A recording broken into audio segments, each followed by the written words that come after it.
वज़ीर आज़म शहबाज शरीफ ने उन्हें पाकिस्तान की दोस्त कहा। कई दहाइयों तक बांग्लादेश की सियासत का अहम किरदार। बांग्लादेश नेशनलिस्ट पार्टी की रहनुमा खालिदा ज़िया अब इस दुनिया में नहीं। क्या उनकी मौत से पैदा होने वाली हमदर्दी की लहर फरवरी के इलेक्शंस पर असरअंदाज होगी? उनकी मौत बांग्लादेश में आने वाले इंतखाबात और पाकिस्तान और इंडिया के साथ रिश्तों को कैसे मुतासर करेगी? इस बारे में बात करने के लिए आपको दिल्ली लेकर जाएंगे। मैं हूँ खालिद करामत और ये आज BBC न्यूज़ उर्दू के प्रोग्राम जहानुमा की हमारी टॉप स्टोरी है। इसके अलावा प्रोग्राम में देखिएगा मकबूल बॉक्सर एंथनी जोशुआ नाइजीरिया में एक कार के हादसे में बाल बचे हैं, मगर उनके 2 करीबी साथी हलाक हुए। ये सब कैसे हुआ, इस बारे में तफसीलात सामने आ रही हैं। और BBC न्यूज़ की टीम नाइजीरिया के शुमाल में उस इलाके तक पहुंची है जहां अमेरिका ने नाम नहाद दौलत इस्लामिया से मुंसलिक शिद्दत पसंद ग्रोह लाकरवा के ठिकानों पर हमले किए थे। BBC न्यूज़ की खुसूसी रिपोर्ट। वो पिछली 4 दहाइयों से बांग्लादेश की सियासत में एक अहम किरदार थीं। उनकी मौत आने वाले दिनों में बांग्लादेश की सियासत को किस रुख ले जाएगी, इस बारे में भी बात करेंगे। 36 बरस की उम्र में वो अपने शौहर, मुल्क के साबिक सदर और फौजी जर्नल ज़ियाउर रहमान के कत्ल के बाद बांग्लादेश नेशनलिस्ट पार्टी की रहनुमा बनकर उभरी। मुल्क की पहली खातून वज़ीर आज़म बनकर तारीख़ रकम की। बांग्लादेश की साबिक वज़ीर आज़म 80 बरस की उम्र में लंबी बीमारी के बाद चल बसी हैं। इससे पहले कि उनकी बांग्लादेश की सियासत और इंडिया पाकिस्तान से ताल्लुकात पर बात करें, देखते हैं कि ढाका में उनकी मौत की खबर पर क्या माहौल है। खालिदा ज़िया के इंतकाल की खबर आने के बाद उनकी पार्टी के हामियों की एक बड़ी तादाद उस अस्पताल पहुंची जहां उनका इलाज हो रहा था। हम लोग शुरू से ही उनकी पार्टी के हामी रहे हैं। या खुदा, हमारी लीडर की गुनाह माफ करना। उनके हामियों का कहना है कि खालिदा ज़िया न सिर्फ पार्टी को मुत्तहद रखने वाली सियासी शख्सियत थी, बल्कि बांग्लादेश की सियासी तारीख की सबसे बाअसर रहनुमा भी थी। उनके खावंद साबिक सदर ज़ियाउर रहमान की वफात के बाद खालिदा ज़िया ने पार्टी की क़यादत संभाली और 1991 में बांग्लादेश की पहली खातून वज़ीर आज़म बनी। गुज़िश्ता 16 सालों में अवामी लीग के दौरे इक़्तिदार में वो मज़ाहमत की अलामत बनी रहीं। उन्हें कई सालों के लिए जेल भेजा गया। उनके हामियों का कहना है उनकी वफात ऐसे वक्त में हुई है जब फरवरी में होने वाले इंतखाबात में वो पार्टी की रहनुमाई करती, लेकिन अब उनके बड़े बेटे जो तकरीबन 17 बरस से लंदन में जिलावतनी की जिंदगी गुजार रहे हैं, अभी हाल ही में बांग्लादेश वापस आए हैं और अब वो पार्टी की क़यादत संभालेंगे। खालिदा ज़िया की वफात के साथ बांग्लादेश नेशनलिस्ट पार्टी और बांग्लादेश की सियासत में उनके दौर का इख्तिताम हो गया है। खालिदा ज़िया की मौत से उनका अपना सियासी अहद तो ख़त्म हुआ, लेकिन उनकी पार्टी जिसका क़याम 70 की दहाई में ताकत के ऐवाना से हुआ, अब एक बार फिर बांग्लादेश की सियासत और इसकी सिमत का तयन कर सकती है। खालिदा ज़िया जब पिछले हफ्ते अस्पताल में ज़ेर इलाज थीं तो उनके बेटे तारिक रहमान 17 साल की खुद साख्ता जलावतनी के बाद लंदन से वापस बांग्लादेश पहुँचे। क्या वो नए रहनुमा बनकर सामने आएंगे? बांग्लादेश की सियासत में एक अहम बाब अपने इख्तिताम को पहुँच गया। मुल्क की पहली खातून वज़ीर आज़म और बांग्लादेश नेशनलिस्ट पार्टी BNP की कायद और खित्ते की सबसे बाअसर सियासी शख्सियत में से एक खालिदा ज़िया के इंतकाल के साथ एक पूरे अहद का खात्मा हो गया। खालिदा ज़िया ने अपने शौहर और मुल्क के पहले फौजी सरबराह ज़ियाउर रहमान को कत्ल किए जाने के बाद पार्टी की क़यादत संभाली और 4 अशरों तक BNP की शनाख्त बनी रहीं। खालिदा ज़िया एक ऐसी शख्सियत भी थीं जो पार्टी को मुत्तहिद रखने की सलाहियत रखती थीं। उनकी मौजूदगी इख्तिलाफात को कम करने और मुख्तलिफ धड़ों के दरमियान तवाज़ुन कायम रखने में कलीदी किरदार अदा करती रही। अब सवाल ये है कि क्या पार्टी की क़यादत माँ से बेटे तक इसी क़ुव्वत और मकबूलियत के साथ मुंतकिल हो सकेगी?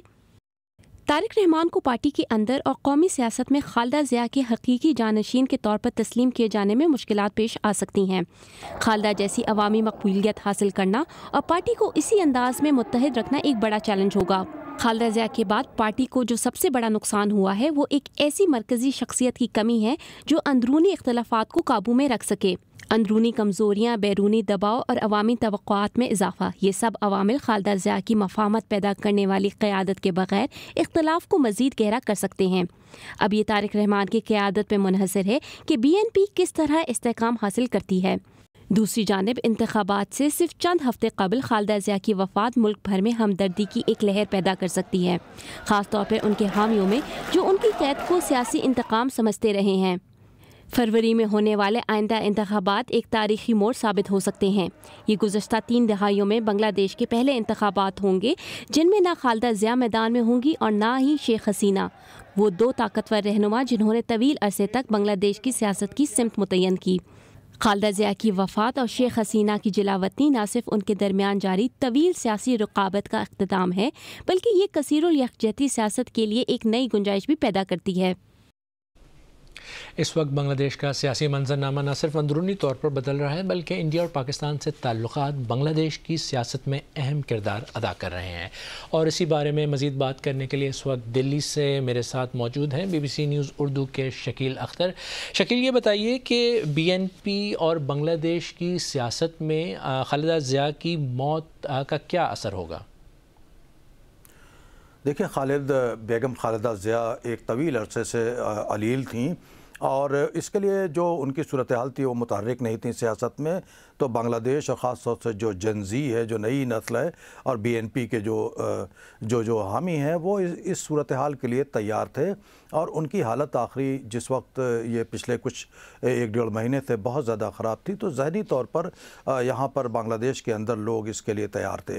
तो ऐसा नहीं है कि कोई इससे अचानक बहुत धचका लगा हो, लेकिन यकीनी तौर पर एक बहुत बड़ी रहनुमा थी और वहाँ पे इतनी बड़ी रहनुमा के गुज़र जाने से यकीनी तौर पर एक नफसियाती और सियासी तौर पर थोड़ा धचका तो लगता है, लेकिन इसमें हमदर्दी का भी उनसुर शामिल हो जाता है। अच्छा शकील, इंडिया और पाकिस्तान की बात करें तो उनके दौर में ताल्लुकात कैसे थे और आगे क्या तवक्को है?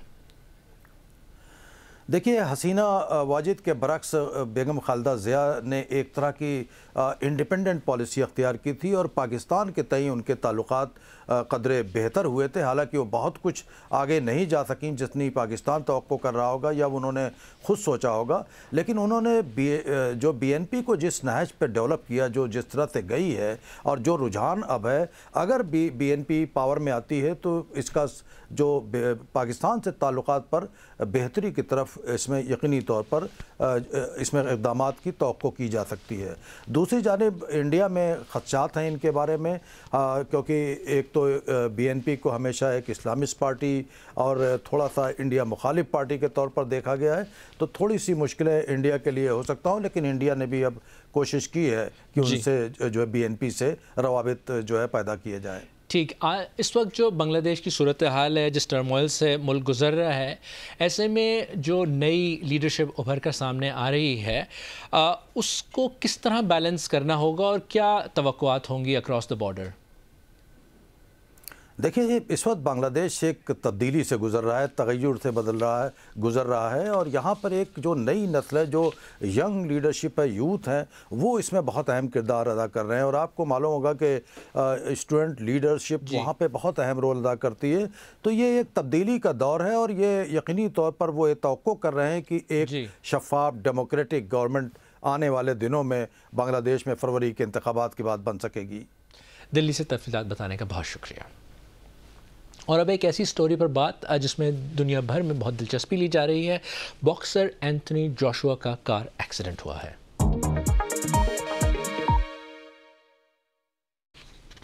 एंथनी जोशुआ का ख़ानदान नाइजीरिया से है और वो नए साल की छुट्टियां मनाने के लिए लेगोस शहर से अपने आबाई इलाके ओगोन जा रहे थे। ये फुटेज उस लम्हे की है जब एंथनी जोशुआ को एक्सीडेंट के बाद गाड़ी से निकाला जा रहा था।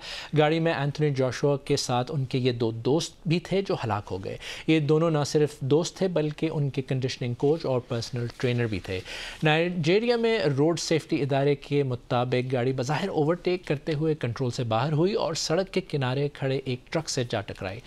और कुछ ही दिन पहले एंथनी जोशुआ ने अमेरिकन यूट्यूबर जेक पॉल को एक बॉक्सिंग मैच में शिकस्त दी थी और अभी तो उस मैच ही की बात हो रही थी कि ये वाक़या हो गया। जेक पॉल ने इस वाक़े के बाद कहा कि ज़िंदगी बॉक्सिंग से कहीं ज़्यादा अहम है। मैं हादसे में हलाक होने वालों और एंथनी जोशुआ और सब मुतासरीन के लिए दुआ कर रहा हूँ। जिस रोड पर एक्सीडेंट हुआ उसे नाइजीरिया की ख़तरनाक तरीन सड़क कहा जाता है।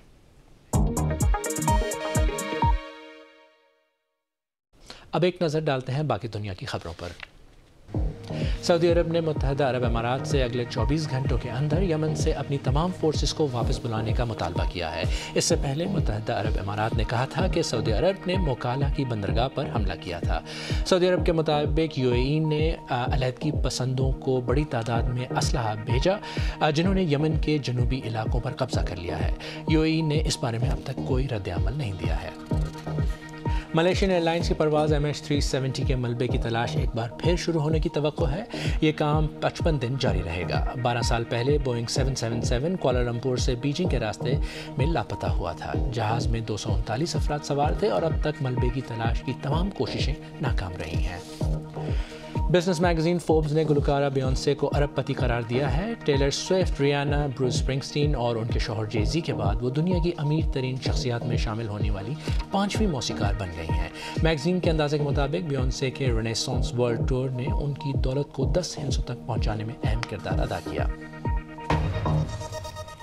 अमेरिका ने नाइजीरिया की रियासत सोकोटो के जिस गांव में शिद्दत पसंदों के ठिकानों को फ़ज़ाई हमलों का निशाना बनाया, वहां अब भी खौफ का माहौल है। BBC को इस इलाके तक रसाई मिली और मुतासरा इलाके के जितना करीब जाना मुमकिन था वहाँ तक का सफ़र किया। नुकोरो के रिहायशी कहते हैं कि शिद्दत पसंद ग्रोह लाकरवा कई बरसों से उनकी बरादरी में खौफ व हरास फैलाता रहा है। अमरीकी और नाइजीरियन हुकाम कहते हैं कि ये ग्रोह दौलत इस्लामिया से मुंसलिक है और अपने नाफिज करदा असूलों की खिलाफ वर्जी करने वालों को सख्त सज़ाएँ देता है। BBC न्यूज़ के मकुआची ओकुफोर की रिपोर्ट पेश कर रहे हैं समीत ककरू। गल्फ ऑफ गिनी में एक बाहरी जहाज से दागे गए अमरीकी मिसाइल्स ने लाकरवा से वाबस्ता ठिकानों को निशाना बनाया। अमेरिका और नाइजीरिया के मुताबिक ये एक अक्सरियत पसंद गिरोह है जो दौलत इस्लामिया से मुंसलिक है। ये लोग शुमाल मगरबी नाइजीरिया की रियासत सोकोटो के बोनी जंगल में छुपे हुए थे। BBC की टीम हमले की साइट के जितना करीब पहुंच सकती थी, ये वही जगह है। सिक्योरिटी हुकाम का कहना है कि इस इलाके तक अभी रसाई मुमकिन नहीं है। ये लाकरवा का गढ़ है और यहाँ के मकामी लोग और मुसलमान खौफ के मारे कैमरा पर बात करने से गुरेज कर रहे हैं। वो कहते हैं कि वो तहफ़्फ़ुज़ के बदले इस गिरोह को टैक्स देते हैं और उन्हें डर है कि सहाफ़ियों से बात करने से उनकी हिफाजत खतरे में पड़ सकती है। इलाके में गैर यकीनी की सूरत हाल है। हम आज़ादी से नहीं रह सकते। हम अपने फ़ोन पर गाने तक नहीं चला सकते। वो ना सिर्फ फ़ोन कब्ज़ कर लेंगे बल्कि सज़ा भी देंगे।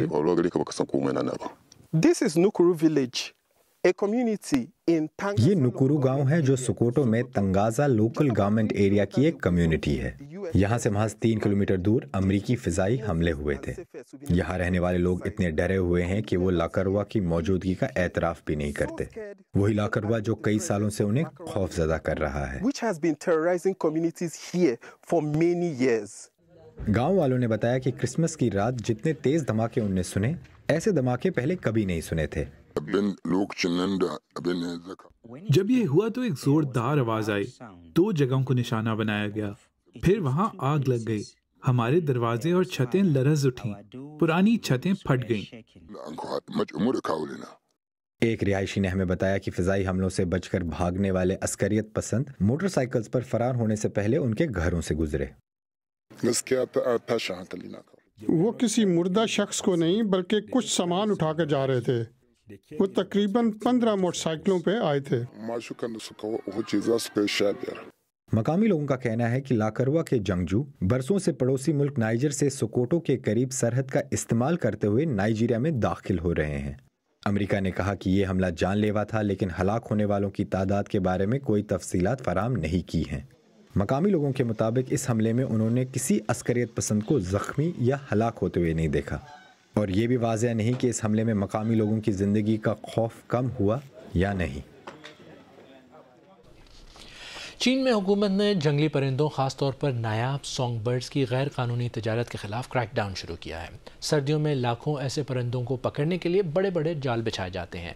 इन परिंदों में से कुछ की कीमत सैकड़ों डॉलर होती है। बाज़ माहौलियाती कारकुन परिंदों की माइग्रेशन के मौसम के दौरान बीजिंग के खेतों में गश्त करते हैं ताकि उन्हें बचा सकें। लॉरा बेकर की रिपोर्ट, खतीजा आरिफ की ज़बानी। यहीं रुकें, रोशनी मध्यम करें। माहौल के तहफ़्फ़ुज़ के लिए काम करने वाले कारकुन सिल्वागो आहिस्ता से कहते हैं। وہ یہاں شکاریوں کا شکار کرنے آئے ہیں، یعنی بیجنگ کے پرندوں کے شکاریوں کو پکڑنے آئے ہیں۔ انہوں نے ابھی ہمیں یہ پیغام بھیجا ہے کہ شکاری بھاگ گئے ہیں۔ ہم صرف یہ جاننے کی کوشش کر رہے ہیں کہ وہ کہاں ہیں، اس لیے ہم کھیتوں کی طرف جا رہے ہیں اور مجھے جال نظر آ رہا ہے۔ ہمارے کیمرے نے ایک شکاری کو فلم بند کیا، وہ فوراً چند سانگ برڈز کو آزاد کر دیتا ہے۔ سلوا کھیتوں میں اس کا پیچھا کرتے ہیں۔